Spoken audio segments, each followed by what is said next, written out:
Welcome back. Sitting across from me is Andrew Pongratz. We did invite Adriana to the show, but she canceled a few hours ago due to a potential conflict, but welcome back, Andrew. Thanks so much for having me, Jaden. Let's just get it right into the questions. So, with being president, there's students out there that believe that you have the authority to make the food better on campus, class time shorter. What does the president of ASUA actually have the executive authority to do as president? It's a really good question, Jaden. It's something I talk about quite often with all the students that I get to meet with and chat with. The student body president is really a voice for all students across campus. They hold high-level meetings with the provost, with the president, and with other senior administrators. And really their role is to make sure that the student voice is always being heard, quite literally in all those meetings. So they get read in on a lot of university operations that are occurring, changes in policy, different things like that. Thank you. I think that's good to know for students out there that aren't really sure the duties of the president. You ran a really successful campaign last year. You did not get the results you were looking for on election day. What have you been doing this campaign cycle to try to get a better result tomorrow? Really good question. I recruited a team this year. I've got 5 volunteers working with me to connect with folks across campus.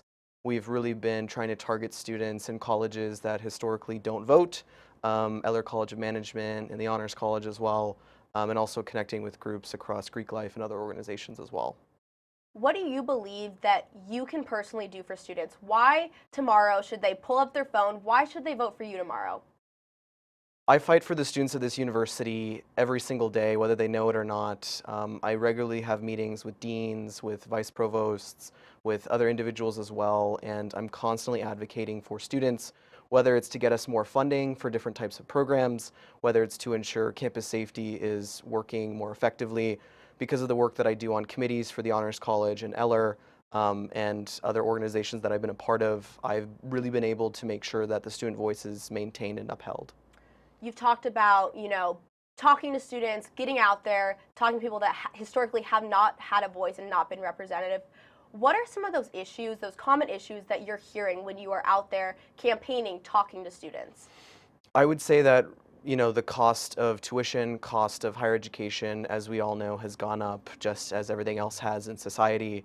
Students are very much concerned about how am I going to afford my next meal, how am I going to, study for my classes and be able to kind of navigate college life and have a good time as well.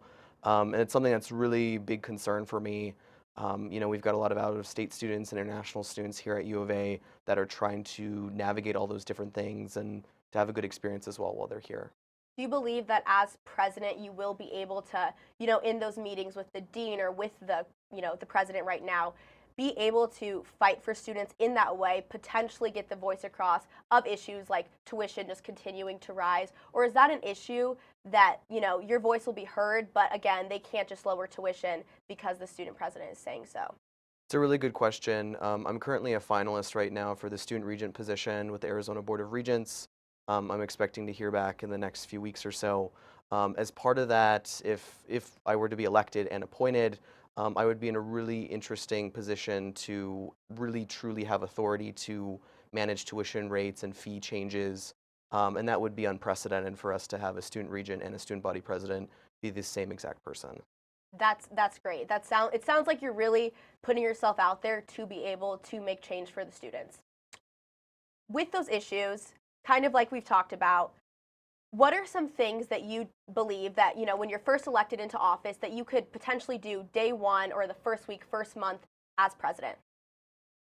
Really great question. I fundamentally feel that we need to have an overhaul of our student government right now when it comes to our website, to our branding, to how we portray ourselves on social media. I know a lot of campus partners have always been really eager to understand where student government is coming from, but student government hasn't always made the effort to connect with other people and try to really explain what their role is in the institution. So that's something I really want to have us start with, is make a strategic plan, have us do some rebranding, revamping, and kind of do some soul searching of what direction should student government be going in. Totally. Obviously, a lot of my questions are about what the president does because, as student media, we are constantly talking to students, and that's something we also hear is, what do you do? What does ASUA do? What do all the clubs do? So that's good to hear. If you could talk directly to the student voters right now, what would you say to them? I would say that the work that we do in student government is important. I know it's not always sexy, it's not always exciting, but it's certainly important. If you've got concerns regarding campus safety, regarding high fees, then that's definitely something that you should participate in this election for, you should vote for, is to ensure that we have adequate and competent representation in student government. How can students vote tomorrow? Really good question. All students will receive a link to their school email. Elections are online. Elections are open from 8 a.m. on Tuesday to 8 p.m. on Wednesday night. And we'll be distributing that link through other channels as well. Awesome. Well, best of luck tomorrow, Andy. I know we're excited here at UATV to report on the results.